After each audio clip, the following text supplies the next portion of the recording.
আসসালামু আলাইকুম লিসনার কে নতুন আরও একটা এপিসোডে আবারও স্বাগতম। আগের এপিসোডে আমরা কালো জাদু কতটুকু ভয়ঙ্কর বা কালো জাদু সম্পর্কে একটা ঘটনা বলেছিলাম, নিশাদ ভাইয়ের ঘটনা। সেখান থেকে আজকে আমাদের এপিসোড শুরু। আগে ঘটনায় যাওয়া যাক, তারপর আপনাদের সাথে কথা বলি।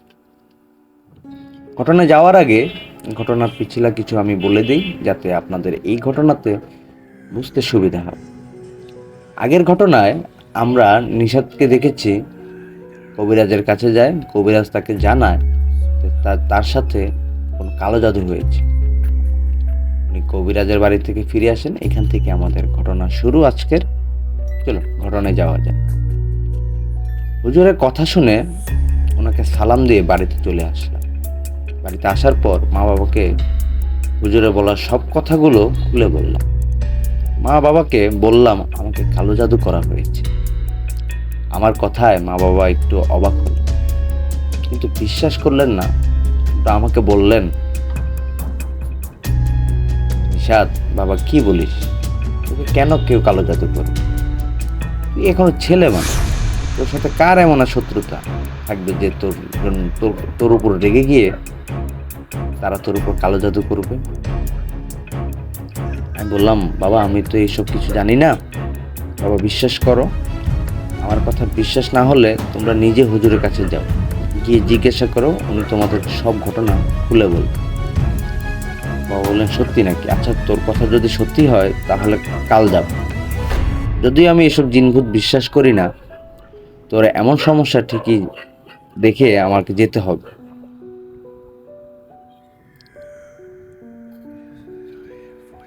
যাই হোক, মা বাবার কথা শুনে একটু সান্ত্বনা পেয়ে রুমে চলে গেলাম। রোজ দিনের মতন সেদিন আর কোনো দিনের বেলা কোনো সমস্যা হলো না। সমস্যা হলো রাত। কিন্তু এবার আমার সাথে না হয়ে আমার মা বাবার সাথে ঘটনা শুনল। মা বাবা দুজনই সে রাতে একটা স্বপ্ন দেখলেন।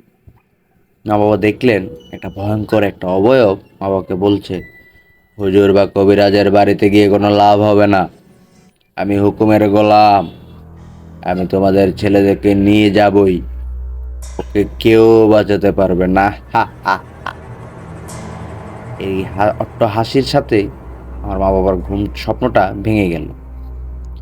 ঘুম ভাঙতে মা বাবা একে অপরের সাথে কথা বলে জানতে পারেন দুজনে ঠিক একই স্বপ্ন দেখেছে। যাই হোক, স্বপ্নটা দেখার পর মা বাবা সেই রাতে আর ভয়ে ঘুমাতে পারেননি। পরের দিন সকালেই মা বাবা দুজনেই আমাকে বিষয়টা খুলে বলে। ওদের কথা শুনে আমি বলি, এবার তো বিশ্বাস করেছ? আমার সাথে সত্যি এরকম ভয়ানক ভয়ানক ঘটনা ঘটে যাচ্ছে। বাবা বললেন, হ্যাঁ বাবা, বিশ্বাস করি, তোর কথা সব কথাই তোর বিশ্বাস করি। আমি আজ বিকেলেই কোনো হুজুর বা কবিরাজের কাছে যাব, তুই কোনো চিন্তা করিস না বাবা। বাবার কথা শুনে একটু ভালো লাগলো। ভাবলাম সমস্যার বুঝি সমাধান হবে। বিকেলেই বুঝি সত্যি বাবা কবিরাজ বা হুজুরের বাড়িতে যাবে। কিন্তু না, বিকাল হবার আগে আমাদের বাড়িতে একজন অপরিচিত লোক আসে। বাবা তাকে জিজ্ঞাসা করলেন, কে আপনি? আপনাকে তো চিনতে পারলাম না। লোকটা তাকে বললেন, আপনি আমাকে কিভাবে চিনবেন? আমি একজন কবিরাজ। আপনাদের বাড়ির পাশ দিয়ে হেঁটে যাচ্ছিলাম, হঠাৎ দেখলাম আপনাদের বাড়ির ছাদের উপরে কালো ছায়া ঘুরপাক খাচ্ছে। কোনো জিনের উপক্রম আছে বা নজর আছে আপনাদের উপর, জিনটা আপনাদের ক্ষতি করতে চায়। বাবা এই কথা শুনে বলে উঠলেন, হ্যাঁ হ্যাঁ ঠিক বলেছেন। আপনি কিভাবে জানলেন? আমরা তো কাল রাতেই ভয়ঙ্কর স্বপ্ন দেখেছি। কবিরাজ বলে উঠলেন, আপনারা কোনো চিন্তা করবেন না, আপনাদের আর কোনো কোথাও যেতে হবে না, আমি এর সমাধান করে দিচ্ছি। আমি কবিরাজ আঙ্কেলকে বললাম, আমি একজন হুজুরের কাছে গিয়েছিলাম, উনি আমাকে বললেন কেউ নাকি আমার উপর কালো জাদু করেছে, না একটু দেখবেন বিষয়টা কি সত্যি কিনা। আমার কথা শুনে কবিরাজ বেশ কিছুক্ষণ তার নিজের মতন করে কাজ করে আমাদের সবাইকে বললেন, কই আমি তো এমন কিছু দেখছি না, ওদের ছেলে নিশা তো ঠিক আছে, ওর কোনো সমস্যা নেই, ওর উপর কোনো কালো জাদু টালো জাদু এসব কোনো কিছু করা হয়। হ্যাঁ, এটা ঠিক, একটা দুষ্ট জিন তাকে ভয় দেখে। এসব নিয়ে ভয় পাবেন না, কিছু কাজ করে দিয়ে যাচ্ছি, আর সমস্যা হবে না ইনশাল্লাহ, টেনশন নেই। এই বলে কবিরাজ তার নিজের মতন কাজ করা শুরু করল। যখন কাজ করে তিনি চলে গেলেন, কিন্তু কিছুই বুঝলাম না, কোথা থেকে কবিরাজ আসলো, এসব করলো, কি বললো। আমি তো আমার সমস্যাই বুঝি, তাই না? আমার উপর কি ভয়ানক ভয়ানক ঘটনা ঘটে এই তো আমি বুঝি, কিন্তু কবিরাজ এগুলো কি বললেন? যাই হোক, কবিরাজ চলে যাওয়ায় বাবা আর অন্য কোনো হুজুরের কাছে যাননি। এভাবে কেটে গেল, বেশ কয়দিন কেটে গেল, 3 দিন। এই 3 দিন আমার সাথে আর কোনো ঘটনা ঘটেনি, খুব ভালোই ছিলাম আমি। এভাবে 3 দিন যাওয়ার পর আমার সাথে আবার রাতের বেলা সেই আগের মতন ভয়ানক ঘটনা ঘটা শুরু হলো। আবার আগের মতন লাশগুলো আমার সাথে আমার কাছে আসে, আমার সাথে শুয়ে থাকে, আমার সাথে কথা বলে, আমাকে ভয় দেখায়। আমি সেদিন রাতে ভয় পেয়ে উঠে বসে চিন্তা করলাম, কবিরাজ তো বলেছিলেন আমার সাথে আর সমস্যা হবে না, তাহলে এগুলা কেন, আবার কেন শুরু হয়েছে? বিষয়টা কেমন সন্দেহজনক মনে হচ্ছে। আমি সেই দিন চিন্তা করি, সকালে উঠে বা কালকে কবিরাজের বাসাতে, মসজিদের পাশে থাকে সেই কবিরাজের বাড়িতে যাব। সকালে উঠেই চিন্তা করলাম যে আজ রাত কবিরাজ মসজিদে থাকা সেই হুজুরের কাছে যাব। রাতের বেলায় ঠিক করলাম যাব। এই রাতের বেলা যখনই যাব এই চিন্তা করলাম, রাত হলো, রাতের বেলা একা যাওয়া তো ঠিক হবে না। তাই সবুজকে ফোন দিয়ে বললাম আমার সাথে চল হুজুরের বাড়িতে যাই। কিন্তু সবুজের সমস্যা থাকায় সে আর যেতে রাজি হলো না। সবুজকে না পেয়ে আমি জিসানকে বললাম, জিসান আমার সাথে একটু হুজুরের বাসায় যাবি? জিসান আমার কথা শুনে রাজি হলো। জিসান রাজি হওয়ায় সেদিন রাতে আমিও জিসান রওনা করলাম ইমাম হুজুরের বাড়ির দিকে। বেশ কিছুক্ষণ পর দুজনে সেই হুজুরের বাড়িতে চলে গেল। সেখানে গিয়ে জানতে পারলাম হুজুর বাড়িতে নেই, ওনার মেয়ের বাড়িতে বেড়াতে গিয়েছে, ফিরবেন 2 দিন পর। হুজুরকে না পেয়ে আমিও জিসান আবারও বাড়ির দিকে রওনা দিল। হঠাৎ আমাদের সামনে দুটো সাপ দেখতে পেলাম। রাস্তায় যাওয়ার পথে সাপগুলো দেখতে জ্যোৎস্নার আলোতে খুব সুন্দর দেখাচ্ছে। আমাদের সামনে সাপ, এই দেখে জিসান পাশে থাকা একটা লাঠি দিয়ে সাপ দুটোকে আঘাত করতে যাবে, ঠিক তখনই আমি বলে উঠলাম, এই কি করিস, মারছিস কেন? মারিস না, মারিস না, দেখিস না কত সুন্দর সাপ, ছেড়ে দে। জিসান আমাকে বলল, সাপ কখনো সুন্দর হয়? কি বলছিস এসব? আমাদের রাস্তা আটকিয়ে দাঁড়িয়েছে, দেখ, তুই কি দেখছিস না? আমি বললাম, থাক না, আমরা পাশ কাটিয়ে চলে যাই, আয়, আর এখানে দাঁড়ানো যাবে না, আয় চলে যাই, আয়।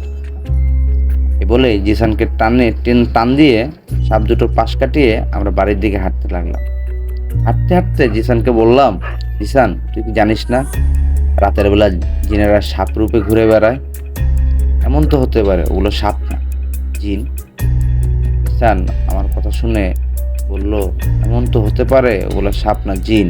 এই তো বলছিস, তাহলে যাই আবারও ওদের কাছে গিয়ে বলি, জিন বাবা আমাকে একটা পরীর সাথে প্রেম করে দাও না। এই শুনে হেসে দিলাম, বললাম, তুই তো ভালোই মজা করতে পারিস তো। আচ্ছা, ওই তো তোর বাড়ি চলে আসছি, বাড়িতে যা, কাল দেখা হবে, যা। এই বলে তাকে বিদায় দিয়ে আমি আমার বাড়ির উদ্দেশ্যে রওনা দিলাম। এভাবে কেটে গেল আরো 2 দিন। এই 2 দিনে আমার সাথে এরকম আরো ভয়ানক ভয়ানক ঘটনা ঘটায়। আমি আবারও সেই ইমাম হুজুরের কাছে যাই। আমি ইমাম হুজুরের কাছে গিয়ে ওনাকে সব ঘটনা খুলে বলি, এই কয়দিন যাবতীয় সকল ঘটনা তাকে বিস্তারিত বলতে থাকি। আমার কথা শুনে ইমাম হুজুর আমাকে বলেন, তুমি একটা কাজ করো, তুমি তোমার মা বাবাকে নিয়ে আমার সাথে দেখা করো, কেমন? হুজুরের কথা না বাড়িয়ে সোজা বাড়িতে চলে গেল। আর অনেক অনুরোধ করে মা বাবাকে রাজি করালাম ইমাম হুজুরের কাছে নিয়ে আসার জন্য। আমি মা বাবাকে ইমাম হুজুরের বাড়িতে নিয়ে আসি। আমরা সেখানে হুজুরের বাবাকে উদ্দেশ্য করে বললাম, হুজুর আমার বাবার দিকে তাকিয়ে বলল, আপনি কি ওর বাবা? ও বললেন, হ্যাঁ। হুজুর, আমরাই ওর বাবা মা। হুজুর বললেন, আপনারা কি জানেন আপনাদের ছেলের পরিস্থিতি ভালো না, দিন দিন মৃত্যুর দিকে ঢলে পড়ছে? বললেন, কি বলেন এসব? হুজুর, কিন্তু কেন? হুজুর বললেন, আপনাদের ছেলেকে তো আমি আগেই বলেছি ওর উপর কালো জাদু করা হয়েছে, ওকে আপনাদেরকে বলেনি?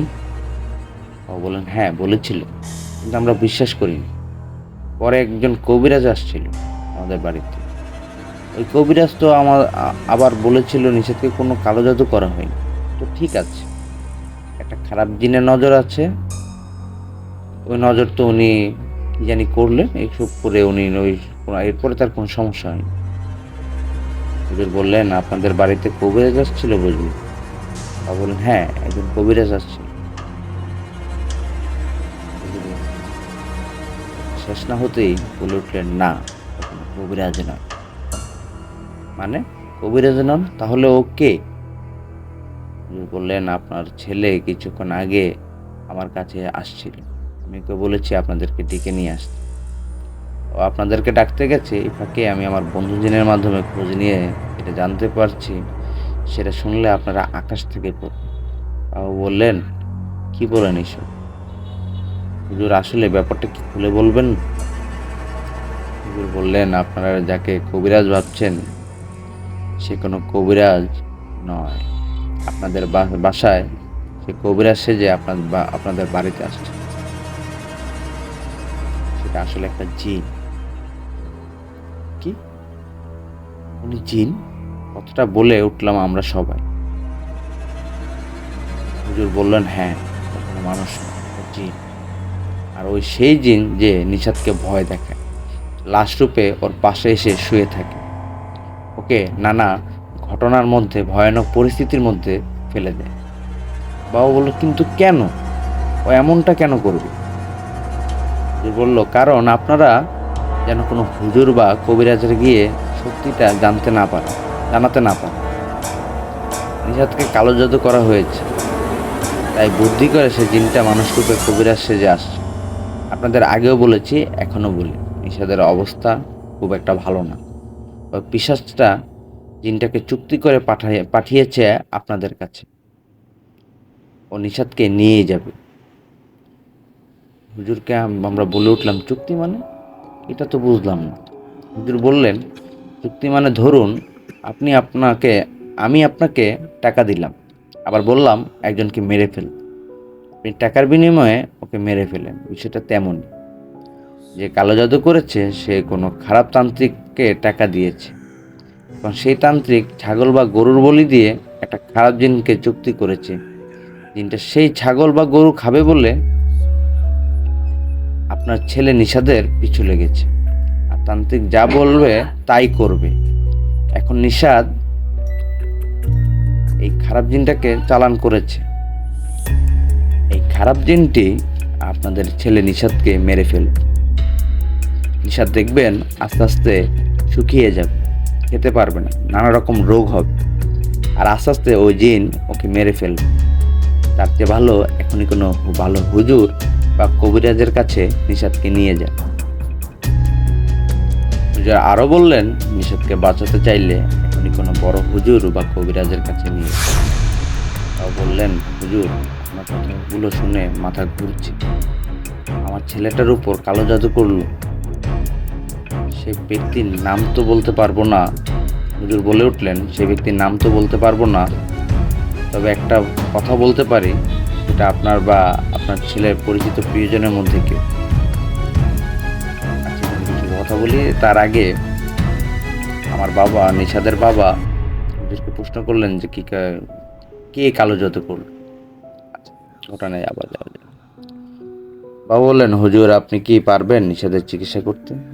হুজুর বললেন, না আমি তো পারবো না, আপনারা আমার চেয়ে বড় কোনো হুজুর বা কবিরাজের চিকিৎসা নিন। মনে রাখবেন, ওই তান্ত্রিক নিশাদের উপরে যে জিন চালান করেছে সেটা অনেক শক্তিশালী। বাবা বললেন, তাই করব হুজুর। আমার একটা মাত্র ছেলে, ওর কিছু হলে আমরা বাঁচবো কাকে নিয়ে? আমারই ভুল ছিল, আমার ছেলের কথা আগে বিশ্বাস করিনি। ওকে পাগল বলেছি, মাথায় সমস্যা আছে বলে ডাক্তার দেখিয়েছি, কিন্তু ওর কথা শুনিনি।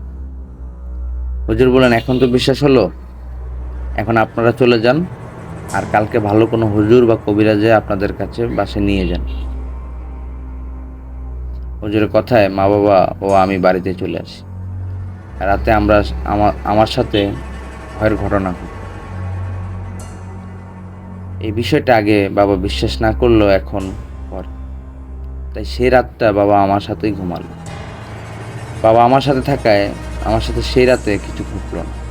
পরের দিন সকালে বাবা অনেক খোঁজাখুঁজি করে একজন কবিরাজকে আমাদের বাড়িতে নিয়ে আসলেন।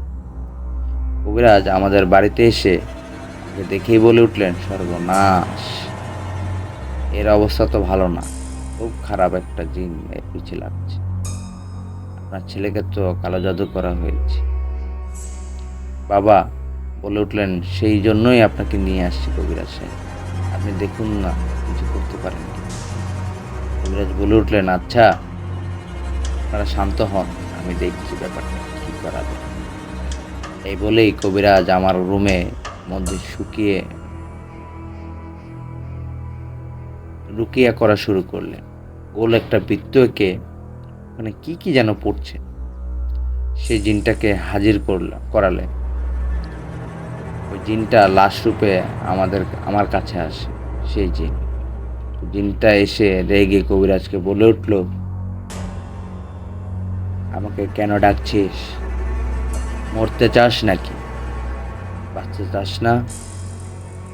আমাকে ডিস্টার্ব করছিস কেন? যেতে দে আমাকে, যেতে দে, আমি এখানে থাকবো না। কবিরাজ বললেন, তা তো যাবি, তোকে তো যেতে দিবই। তার আগে তুই বল, তোকে এখানে কে পাঠিয়েছে, আর নিষাদকে বা কালো জাদু করেছে কেন? জিনটা বলে উঠল, আমার মুখ থেকে কথা বার করা কি এত সহজ? আমি চুক্তিতে এখানে আসছি, ওকে খুশি করে এখানে পাঠানো হয়েছে, এইসব বিষয়ে আর কথা বলবো না।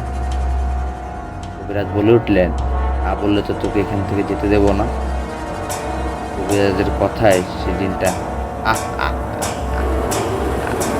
আস্তে আস্তে বলল। এই কথাটা বললে আমাদের সামনে সে জিন কবিরাজের গালে ঠাস করে একটা থাপ্পড় মারল। থাপ্পড়টা এত জোরে দিলেন যে কবিরাজ 2-3 হাত দূরে গিয়ে পড়লেন, ছিটকে পড়ল। কবিরাজ ছিটকে পড়ায় জিনটা সেখানে থেকে চলে গেল। এদিকে কবিরাজ উঠে বাবাকে উদ্দেশ্য করে বললেন, দেখুন, আমি এই কাজটা করতে পারবো না, জিনটা আমার থেকে অনেক বেশি শক্তিশালী। তবে আমার পরিচিত একটা বড় কবিরাজ আছেন, উনি আমার ওস্তাদ, উনি এই কাজটা করতে পারবেন। আমি ওনার ঠিকানা আপনাদেরকে দিয়ে যাচ্ছি। আর একটা কথা, আমি এই জিনের মোকাবেলা করতে পারবো না ঠিকই, তবে আমি এই ইঙ্গিত পেয়েছি নিষাদকে কালো জাদু করেছে ওর বন্ধুদের মধ্যে কেউ, হয়তো আপনাদের আত্মীয় স্বজনদের মধ্যে কেউ। এই কথা বলে কবিরাজ চলে গেল। এদিকে আমরা পড়লাম চিন্তায়। আমার কোনো বন্ধু আমাকে কালো জাদু করতে যাবে কেন? বন্ধুই তো অল্প, ইসান ও সবুজ, হয়তো আমার ভালো বন্ধু। এদিকে মা বাবা তখনই বলে উঠলো, আমার একটা বিষয় সন্দেহ হচ্ছে। নিষাদের বাবা, তোমার কি মনে আছে তোমার ভাইয়ের বউ, মানে নিষাদের চাচি, সাথে কিছু আগে দিন আমাদের ঝগড়া হলো না? তখন উনি কি বলেছে মনে আছে তোমার? তা বললেন, হ্যাঁ তাই তো, মহিলার ব্যবহার আমার একদমই পছন্দ হয় না। এই কাজটা কি ওনার হতে পারে? বললাম, বাবা, কে করেছে সেটা বড় কবিরাজ বলে দিবে, সমস্যা নেই, তুমি ওনার সাথে যোগাযোগ করো। বাবা বললেন, আচ্ছা ঠিক আছে, তাই করছি। কালকে আমি ওই বড় কবিরাজের কাছে যাচ্ছি, গিয়ে ওনাকে নিয়ে আসার চেষ্টা করব। বাবা কাল কবিরাজের সাথে দেখা করতে যাবে। এদিকে এই সকল ঘটনার কারণে আমি গত কয়েকদিন যাবৎ আমার বন্ধুদের সাথে আড্ডা দিতে পারিনি। কোথাও ঘুরতে যেতে পারি না, তাই বন্ধু জিসান ও সবুজকে ফোন দিয়ে দেখা করতে বলল। আমার কথায় জিসান না আসলেও সবুজ আমার সাথে দেখা করতে আসলো। এদিকে সবুজের সাথে দেখা হওয়ায় ওকে বললাম, ওই বলে উঠলো, কি রে নিশাদ, কি খবর তোর? তেমন কথা বলছিস না, তোর কি তোর তুই কেমন আছিস? বললাম, ভালো না, আমাকে কেউ নাকি কালো জাদু করেছে। সবুজ বলে উঠলো, কি বলিস, কালো জাদু করেছে? কে বল? আমি আমাদের মসজিদের ইমাম সাহেবের সাথে দেখা করেছি, উনি আমাকে এইসব কথা বলেছে। এছাড়াও আরো একজন কবিরাজ এনে দেখিয়েছিলাম, উনিও এই একই কথাই বলেছে, আমাকে নাকি কেউ জানি কালো জাদু করেছে। বলে উঠলো, কে করেছে, সেটা কি বলেছে? বললাম, না, নাম তো বলেনি, কিন্তু বলেছে আমার বন্ধুর মধ্যে কেউ একজন, আর না হলে আমার আত্মীয় স্বজনের মধ্যে কেউ একজন, এই দুইটা কথাই বলেছে। সবুজ আমার কথা শুনে বলে উঠলো, আমাদের বন্ধুদের মধ্যে যদি হয় তাহলে তো তুই জানিস কে করেছে। আমি বললাম, কে করবে, কবিরাজ তো নাম বলেন। সবুজ নাম বলে উঠলো, নাম বলতে হবে কেন, বুঝে নে কার সাথে তোর ঝগড়া হয়, মারামারি হয়, তুই কি বুঝিস না? তুই কি ছোট বাবু নাকি? বলে উঠলাম, কার কথা বলছিস তুই? সবুজ বললো, আর কার কথা বলবো, তুই কি বুঝিস না? কে আবার, বলা তো ঠিক না, তবুও বলছি ওটা জিসান হতে পারে। আমি বললাম, জিসান? সবুজ বলে উঠলো, হ্যাঁ হতে পারে, কবিরাজ যেহেতু নাম বলেনি তার মানে পুরোপুরি ওর দোষ দিতে পারি না, তবে কবিরাজ ওর নাম বলবে, তুই দেখে নিস। বললাম, তা তো জানি না ভাই, আমার মা বাবা আবার আমার চাচিকেও সন্দেহ করছে, দেখা যাক কি হয়। সবুজ বলে উঠলো, ও তোর চাচিও সন্দেহের মধ্যে আছে। হুম, আর বড় কবিরাজ আসুক, উনি এসে দেখে সব কথা বলে দেবে, কে করেছে না করেছে সব কালকে বের হয়ে যাবে, কোনো সমস্যা নেই। সবুজ বলে উঠলো, হ্যাঁ ঠিক আছে তাই কর। বললাম, আচ্ছা তাহলে ভালো থাকিস, বাইরে থাকা যাবে না, বাড়িতে চলে যেতে হবে, এখন দিনকাল ভালো যাচ্ছে না আমার সাথে। এই বলে আমি বাড়িতে চলে আসি। বাড়িতে আসার পরের দিন বাবা সেই বড় কবিরাজকে নিয়ে আসে। বড় কবিরাজ আসলেন, দেখে উনি কনফার্ম করলেন না কেউ আমার উপর কালো জাদু করেছে। এদিকে বড় কবিরাজ আমাদেরকে যে বললেন তার কথা শুনে বাবা বললেন, কবিরাজ সাহেব, এর আগেও দুজন বলেছেন নিষাদের উপর কালো জাদু করেছে, আপনিও তো তাই বললেন, আপনি তো বললেন না কে করেছে। কবিরাজ বললেন, সেটা তো বলতে পারবো না, কারণ ওই জিনটা খুব শক্তিশালী, আমি নিষাদের চিকিৎসা করতে পারবো, কিন্তু কে করেছে এ বিষয়ে কোনো খোঁজ খবর নিতে পারবো না, আমি এই ব্যাপারে আপনাদের সাথে আন্তরিকভাবে দুঃখিত। বাবা বললেন, তাহলে আমরা কেমনে বুঝবো অপরাধী কি? করে বললেন, সেই জন্যই মাফ চাইলাম, আমি আপনাদের বাড়িটা বন্ধ করে দিয়ে যাচ্ছি আর নিশাদকে চিকিৎসা করে দিয়ে যাচ্ছি, আশা করি নিশাদ সুস্থ হয়ে উঠবে, আজকের পর আর কোনো সমস্যা হবে। এই বলেই কবিরাজ আমার চিকিৎসা করে কিছু নিয়ম বলে চলে গেলেন। এদিকে কবিরাজ যাওয়ার 3-4 দিন আমি সুস্থ হয়ে গেলাম। আমি সুস্থ ছিলাম এই 3-4 দিন, আমার সাথে কোনো ঘটনা ঘটেনি। 3 দিন পর আবার আমার সাথে সে ভয়ানক ঘটনা ঘটতে শুরু করে, কিন্তু এবার আগের থেকেও খুব ভয়ঙ্কর, খুবই। ঘটনা সামনে আগানোর আগে আপনাদের সাথে কিছু কথা বলি। কালো জাদু মানুষের সাথে মানুষ রাগে ক্ষোভে জিদে করে থাকে, যদিও এটা ভালো না।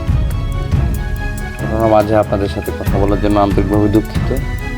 আমাদের থেকে যদি ঘটনা পাঠাতে চান, ডেসক্রিপশন বক্সে আমাদের জিমেল আইডি, আমাদের পেজে বা গ্রুপের আইডি দেওয়া আছে, লিঙ্ক দেওয়া আছে। আপনারা কেউ যদি ঘটনা লিখে পাঠাতে চান বা ভয়েসে পাঠাতে চান, আমাদেরকে পাঠাতে পারেন।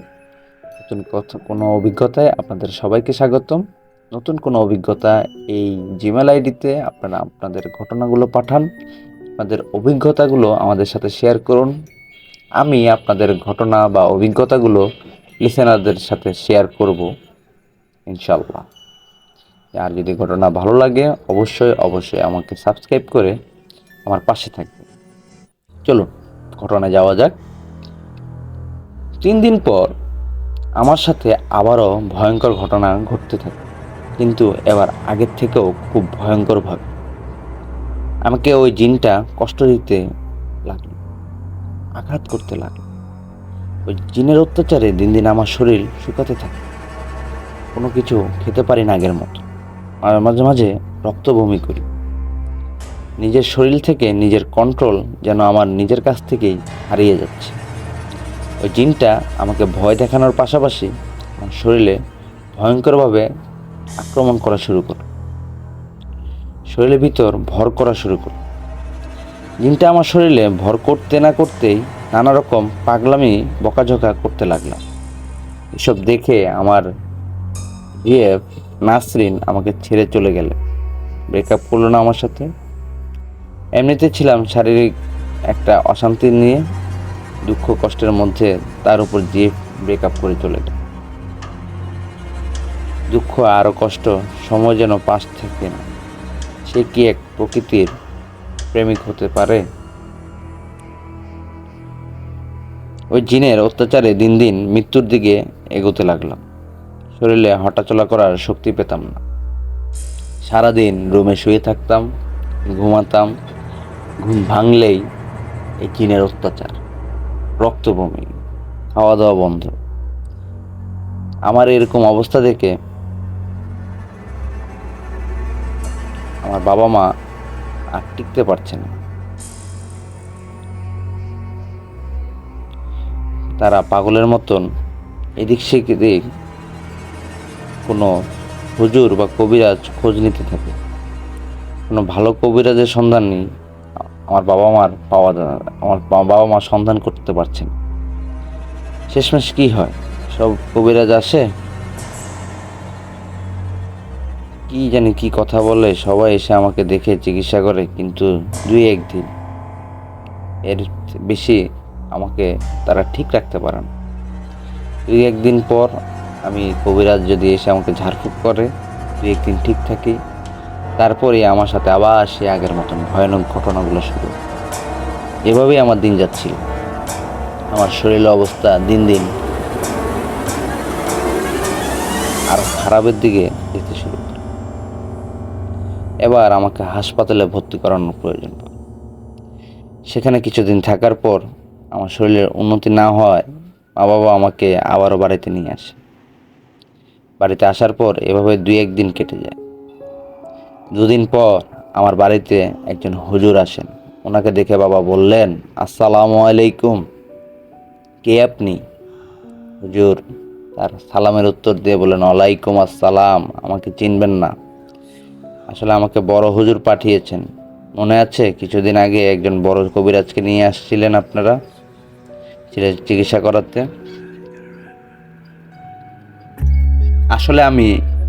আসলে উনি আপনার ছেলেদের চিকিৎসা করার পর ও তো নিষাদের সমস্যা হয় তাই না? তাই উনি লজ্জায় আপনাদের কাছে আসতে পারেননি। উনি আমার বন্ধু, আমিও একজন কবিরাজ বলতে পারেন। তবে আমি কালো জাদু স্পেশালিস্ট। কালো জাদু এই বিষয়ে কোনো সমস্যা হলে আমি এইসবের সমাধান করতে পারি খুব ভালোভাবে। বাবা বললেন, সবাই তো একই কথাই বলে, ছেলে দিন দিন ছেলে অবস্থা অবনতির দিকে যাচ্ছে। এ দেখে বাবা বলেন, আপনি কোন বাবা আমার টিকতে পারে বলেন? ছেলেকে দিন দিন দেখছি মৃত্যুর মুখে ঢলে পড়ছে। দেখুন আপনি আসছেন, দেখুন ওকে, দেখেন কোনো কিছু করতে পারেন কিনা। আর ভালো লাগছে না কিছু। বাবার কথায় ওই হুজুর আমার কাছে আসে, আমাকে দেখলেন। মা আর আমার সাথে কি কি ঘটনা ঘটে ওই সব শুনলেন। সব শুনে ওই হুজুর বাবাকে বললেন, না ছেলের অবস্থা তো ভালো না, খুব খারাপ। তবে আমি ওর চিকিৎসা করতে পারবো ইনশাআল্লাহ। অসুস্থ হবে, কিন্তু একটা শর্তে আমি ওর চিকিৎসা করব, ওকে ভালো করব। বাবা বললেন, কি শর্ত? সত্যি আপনি ওকে সুস্থ করতে পারবেন? বলেন আপনার কি শর্ত? হুজুর বললেন, আপনার একটা মেয়ে আছে। হুজুর বলে উঠলেন, আমার একটা মেয়ে আছে। আপনার ছেলে সুস্থ হলে আমার মেয়েটার সাথে বিয়ে দিতে হবে। যদি আমার শর্তে রাজি হন তাহলে আমি ওর চিকিৎসা করে ওকে সুস্থ করব। বাবা বললেন, এটা কেমন শর্ত? আর আপনার মেয়ের সাথে আমার মেয়ের বিয়ে মানে? আমার মেয়ে, আপনার মেয়ে কি আমার ছেলেকে দেখেছে নাকি? হুজুর বললেন, হ্যাঁ দেখেছি।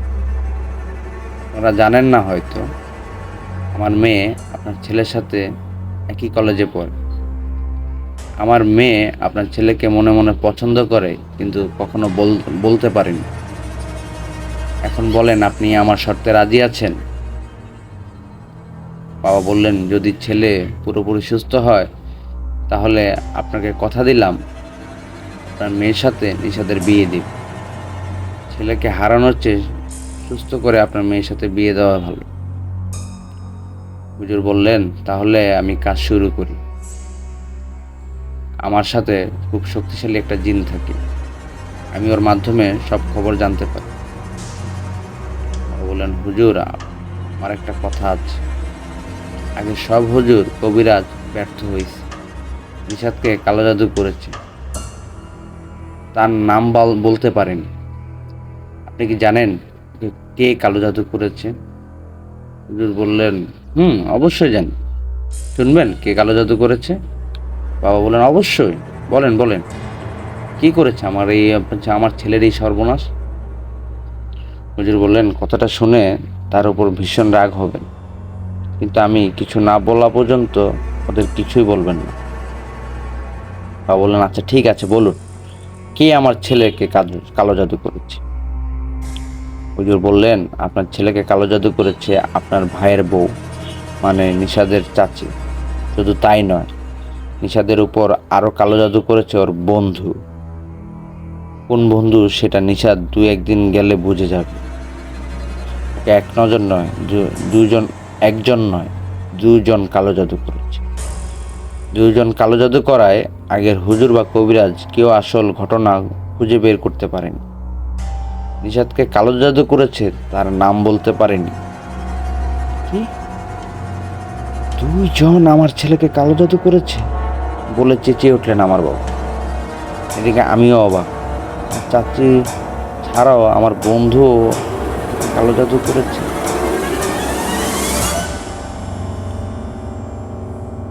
আমার বন্ধু আমাকে কালো জাদু করেছে।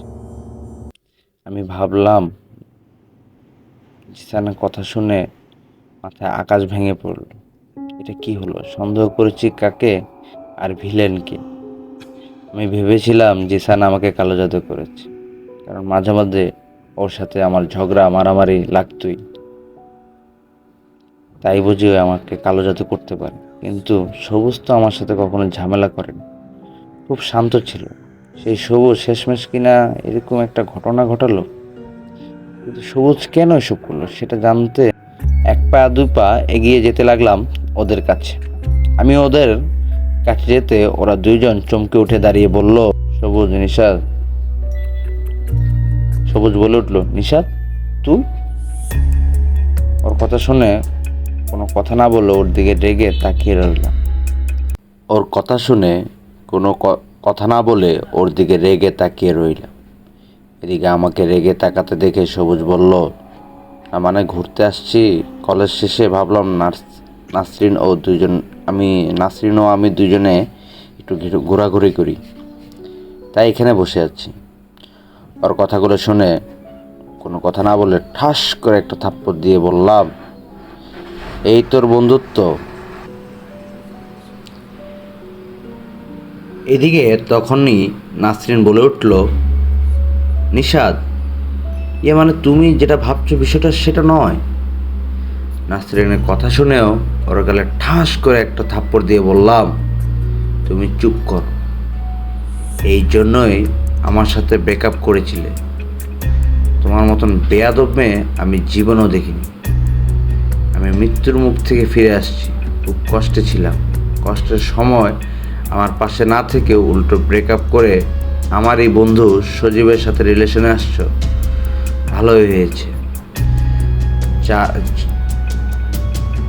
4 দিন পর আমার বিয়ে, আসিও, বিয়ে খেয়ে যেও আমার। নাসরিন বলে উঠল, কি তোমার বিয়ে? বলো, হ্যাঁ বিয়ে। এখন এখন চোখের সমান, এখন চোখের সামনে থেকে চলে যাও, নইলে আবারও তোমার গায়ের উপরে আমার হাত উঠে যাবে। আমার কথায় নাসরিন সেখান থেকে চলে গেল। এদিকে তখন আমি সজীবকে বললাম, কেন করলি রে ভাই? তুই না আমার বন্ধু, বন্ধু হয়ে বন্ধুকে কালো জাদু করতে পারলি? সবুজ বলল, কই আমি আমি আমি তো কোনো কালো জাদু করিনি। আমি বললাম, অনেক হয়েছে, দয়া করে অভিনয় বন্ধ কর, বল তাড়াতাড়ি কেন করলি এসব? তোর কপালে খুব শনির দশা ঘুরছে। সবুজ আমাকে বলে, আসলে সবই তো জেনে গেছিস, এখন আর কিছু লুকাবো না। কী করবো বল? তুই, আমি, জিসান তিনজনই ভালো বন্ধু। নাসরিনও আমাদের সাথে পড়ে। তোরা ভালো করে জানতি নাসরিন আমার ক্রাশ, ওকে পছন্দ করি। এত কিছু জেনেও নিশাত তুই নাসরিনের সাথে রিলেশনে গেলি। তোদের দুজনের রিলেশন হওয়ার পর আমি ভিতরে খুব জ্বলছিলাম। আমি সেদিন থেকে প্রতিজ্ঞা করি তোদের দুজনের রিলেশনই আমি রাখবো না। তাই এক তান্ত্রিকের কাছে গিয়ে কালো জাদু করেছি, সবই নাসরিনকে আপন করে পেতে। ভাই তুই রাগ করিস না ভাই, তোকে অনেক কষ্ট দিয়ে ফেলেছি। শুনেই আমি বললাম, চলে যা, চোখের সামনে থেকে চলে যা, তোর মুখ দেখতে চাই না। আজকের পর থেকে না তুই আমার সাথে যোগাযোগ রাখবি, না আমি তোর সাথে কোনো যোগাযোগ রাখবি। যা, এখন চলে যা। আমাকে রেগে কথা বলতে দেখে সবুজ মাথা নিচু করে সেখান থেকে চলে গেল। এদিকে তখন জিসানকে বললাম, জিসান বন্ধু মাফ কর আমায়, কিছু মনে করিস না। আমি তোকে অনেক ভুল বুঝেছিলাম, আমি আসল বন্ধু চিনতে পারিনি। জিসান আমাকে বলল, আমি রাগী হতে পারি, কিন্তু আমার মনে কোনো হিংসা অহংকার এসব নেই। আমি বন্ধুত্বর মানে বুঝি। নিশাত মন খারাপ করিস না, বাড়িতে চলে যা। আর সত্যি কি 4 দিন পর তোর বিয়ে? বললো, হ্যাঁ এটাই সত্যি হবে হয়তো, কারণ আমি যে হুজুরের উসিলা সুস্থ হয়েছি, ওই হুজুর আমার বাবাকে শর্ত দিয়েছেন আমি সুস্থ হলে ওনার মেয়ের সাথে আমার বিয়ে দিতে হবে। বললো, কি বলিস? তুই কি ওই মেয়েটাকে দেখেছিস? আমি বললাম, না না দেখিনি। ওই মেয়েটা নাকি আমাদের কলেজে পড়ে, আমাকে না দেখছে বলে। সেটা যাই হোক, বাদ দে, এসব বিয়ের দিন দেখবো। আর আমার বিয়েটা কবে হয় তোকে জানাবো, আসিস কিন্তু। জিসান বললো, আচ্ছা ঠিক আছে, চল এবার বাড়ি চল। জিসানের কথায় বাড়িতে চলে আসলাম। বাড়িতে আসার পর সামনের দিনগুলো ভালো যেতে লাগলো। আগের মতন আর ভয় পাই না, কোনো ভয়ঙ্কর ঘটনাও ঘটে না। আমি সুস্থ হতে থাকি। এভাবে দেখতে দেখতে কেটে যায় 7টা দিন। 7 দিন পর ওই হুজুর আমাদের বাড়িতে এসে আমাকে বলে, কি বাবা এখন শরীর কেমন? আমি বললাম, জি আলহামদুলিল্লাহ ভালো, আগে থেকে অনেকটা ভালো। বাবা বললেন, আমি তো ভাবতেই পারিনি আমার ছেলে আবার সুস্থ হবে, স্বাভাবিক হবে। হুজুর বললেন, আল্লাহর রহমতে সুস্থ তো হয়েছে তাই না? তাহলে এখন আমাকে দেয়া কথাটা রাখুন, আমার মেয়ের সাথে আপনার ছেলের বিয়ে দিন। বাবা বললেন, হ্যাঁ অবশ্যই, কেন না। আমি কথা দিয়েছিলাম আমার ছেলে সুস্থ হলে আপনার মেয়ের সাথে বিয়ে দেব। আমি আমার কথা রাখলাম, বলুন কখন কোন সময় বিয়ে হবে? হুজুর বললেন, কবে আর কি, আজকে রাতেই ঘরোয়াভাবে বিয়েটা হবে। আমি আর আমার স্ত্রী আর আমার 2টা মেয়ে, এক মেয়ে যার সাথে নিশাদের আজ বিয়ে হবে, আর একটা ছোটো মেয়ে, আমরা এই 4 জন আপনাদের বাড়িতে আসব, এখানেই বিয়ে হবে। আসলে আমার বাড়ির সাথে লাগানো অনেক বাড়ি, ওখানে বিয়ে হলে অনেকে জেনে যাবে। আমি চাই না এদের বিয়ের কথাটা দেরিতে, এই বিয়ের কথাটা সবাই জানুক। সবাই আস্তে ধীরে যেন। বাবা বলল আচ্ছা ঠিক আছে, সমস্যা হলে আমাদের বাড়িতে বিয়ে হবে কোনো সময়। হুজুর বললেন তাহলে এখন উঠি, সন্ধ্যায় দেখা হবে ইনশাল্লাহ। এই বলে উনি চলে গেলেন। রাতে আমার বিয়ে, তাই মা বাবাও আমি বিয়ের প্রস্তুতি নিয়ে অপেক্ষা করতে লাগলাম। এভাবে কিছুক্ষণ কেটে গেল। বিয়ের উপলক্ষে বন্ধু জিসানও আমার বাড়িতে এসে উপস্থিত। এদিকে সন্ধ্যা ঘনিয়ে রাত হলো। কথা মতো রাতে ওই হুজুর ওনার মেয়ে ও ওনার স্ত্রীকে নিয়ে আমাদের বাড়িতে চলে আসে। ওনারা চলে আসার পর বাবা বিয়ের সব আয়োজন করলেন। কিছুক্ষণ পর ওই হুজুর মেয়ের সাথে আমার বিয়ে হলো। বিয়ে শেষে সবাই মিলে একসাথে বসে খাওয়া দাওয়া শেষ করলাম। খাওয়া শেষে হুজুরের যিনি সম্পর্কে আমার শ্বশুর ও শাশুড়ি, ওনাদের বাড়িতে চলে গেলেন। এতদিন রিলেশন করেছিলাম অন্য মেয়ের সাথে, আজ বিয়ে করলাম অন্য আরেকটা মেয়েকে। এইটাকে এখনও দেখিনি, নামও জানি না, কিন্তু এখন তো আমার বিয়ে করাবো। তাই মেয়েটাকে জিজ্ঞাসা করলাম, আচ্ছা আজ আমাদের বিয়ে হলো, কিন্তু দেখুন না আমি এখন আপনার নামটাই জানি না, নাম কি আপনার?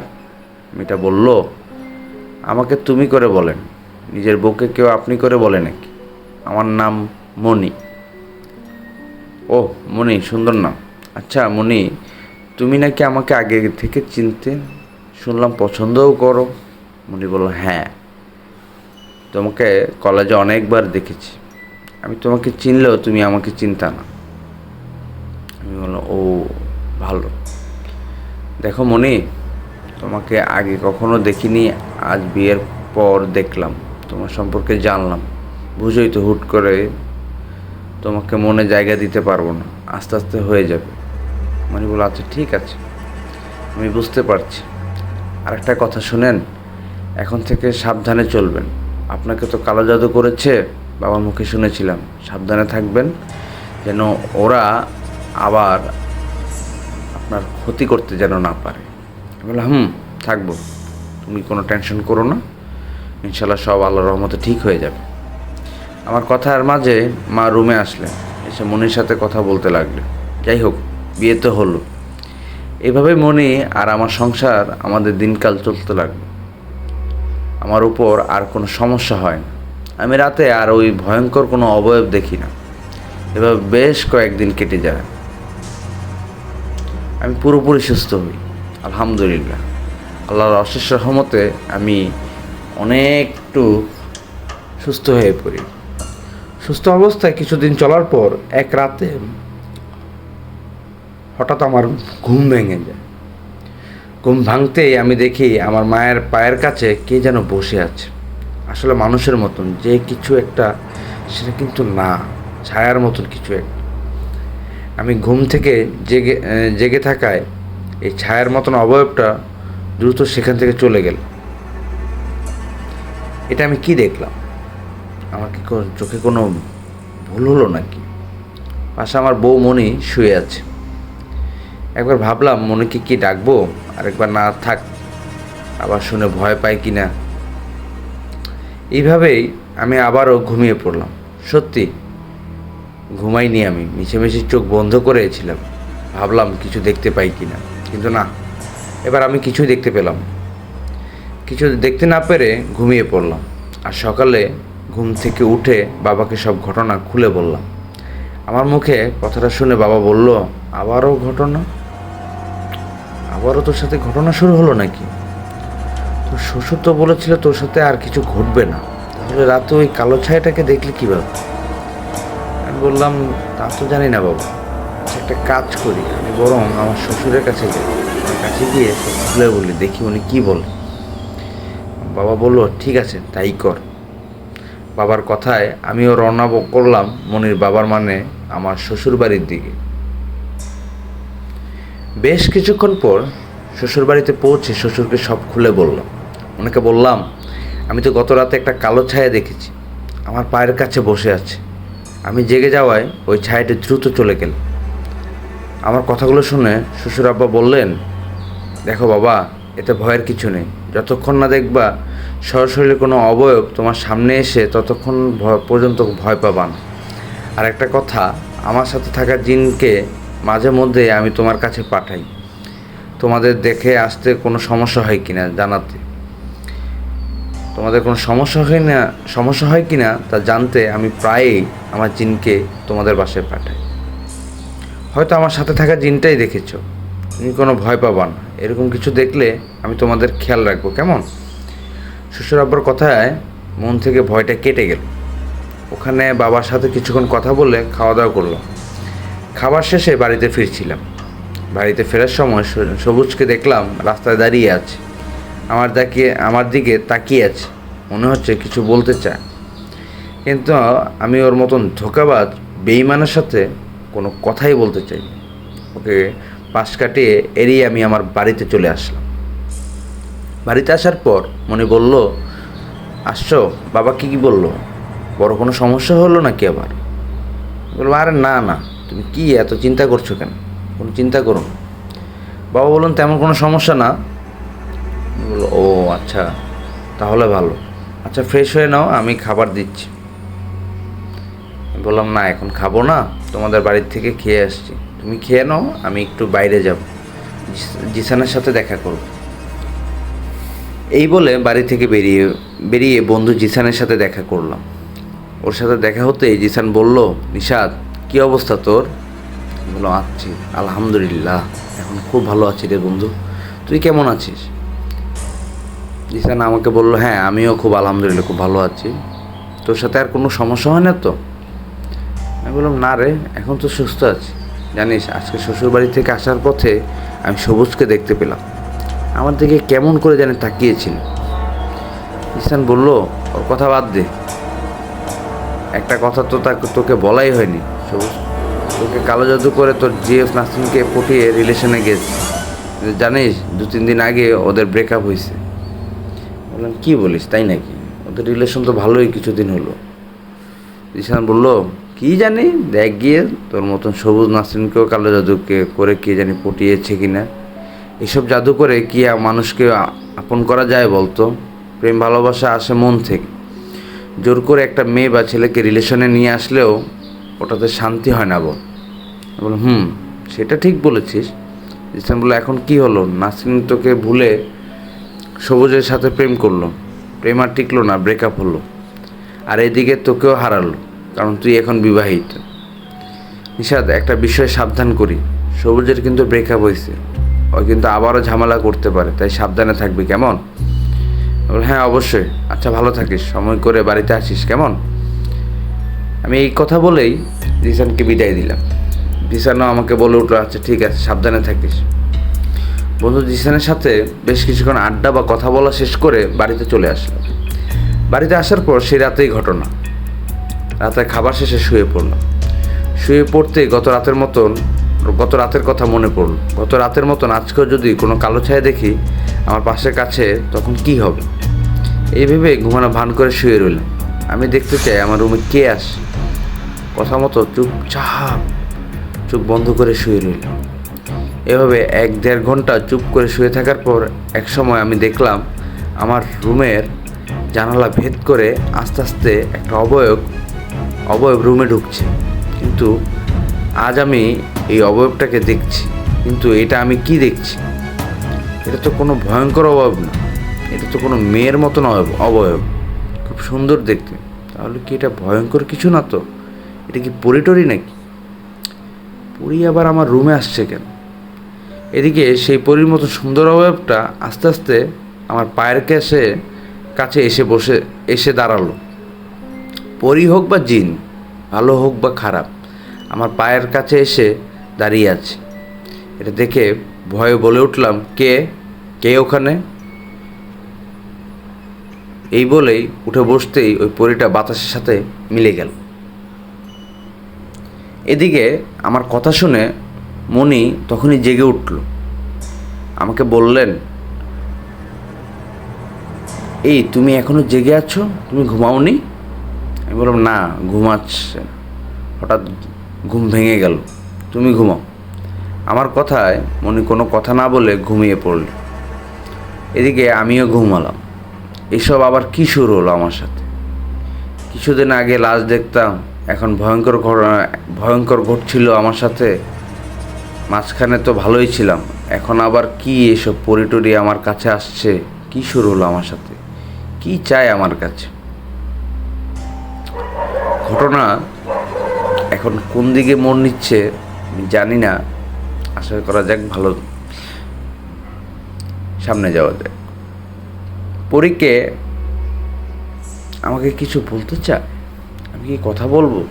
এই ভেবে পরের দিন রাতে আবারও জেগে আছি, অপেক্ষা করতে লাগলাম। বেশ কিছুক্ষণ পর আগের মতো জানালা ভেদ করে ওই পরীটা আস্তে আস্তে আমার রুমে ঢুকবে।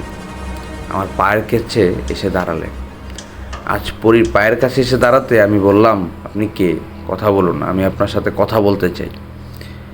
আমার কথায় পরী তো কোনো উত্তর দিল না, আজকেও আমার আওয়াজ পেয়ে চলে গেল। কি ব্যাপার? পরীর সাথে কথা বলতে চাই, বলে না। ও কি চায় আমার সাথে? আমার কাছে ও কি চায় আমার কাছে?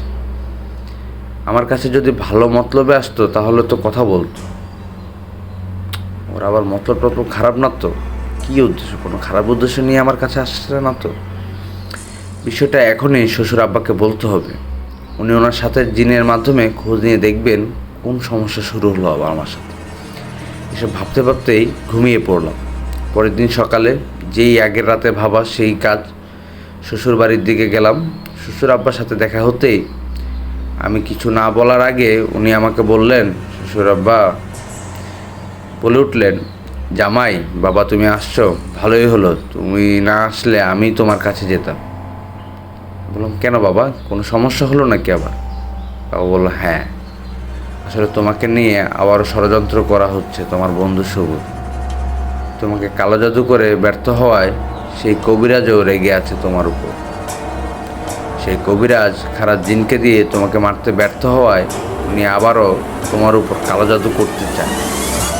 কিন্তু এবার যে জিনকে পাঠাবে সেই জিন উল্টো পাল্টা করবে না, সুযোগ পেলেই তোমাকে মেরে ফেলবে। তাই বলি একটু সাবধানে থাকবে, আর পারলে তোমার ওই বন্ধুটার সাথে দেখা করো, ওকে বুঝিয়ে বলো। বললাম, তাই তো বলি, রাতে পড়ি আসে কিসের জন্য কি জানি, এটা ভালো না খারাপ। আচ্ছা বাবা ঠিক আছে, আমি সবুজের সাথে কথা বলবো, ওকে বুঝিয়ে বলবো। বাবা আমাকে বলে উঠলেন, ওকে তুমি চলে যাও, আর বেশি চিন্তা করো না, আমি তো আছি, বড় কোনো সমস্যা হলে আমি তোমাকে জানাবো।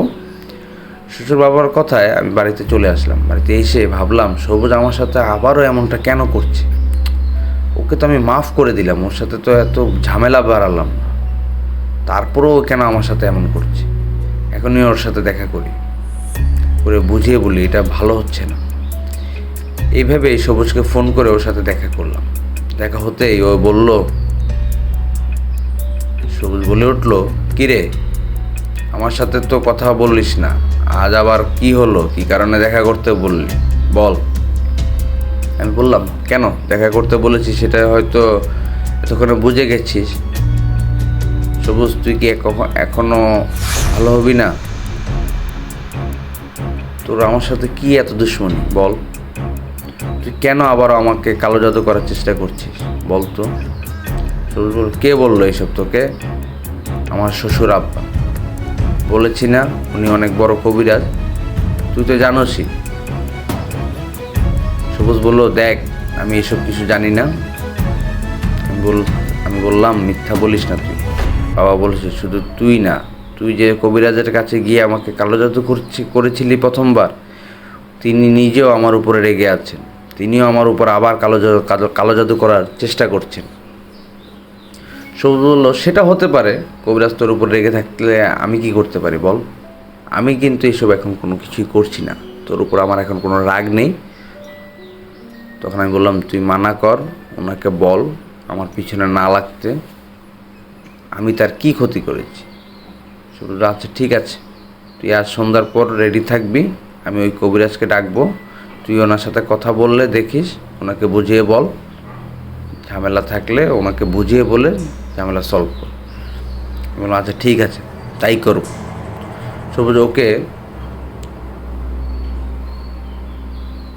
সবুজ বলে উঠল, ওকে তাহলে সন্ধ্যার পর দেখা করি।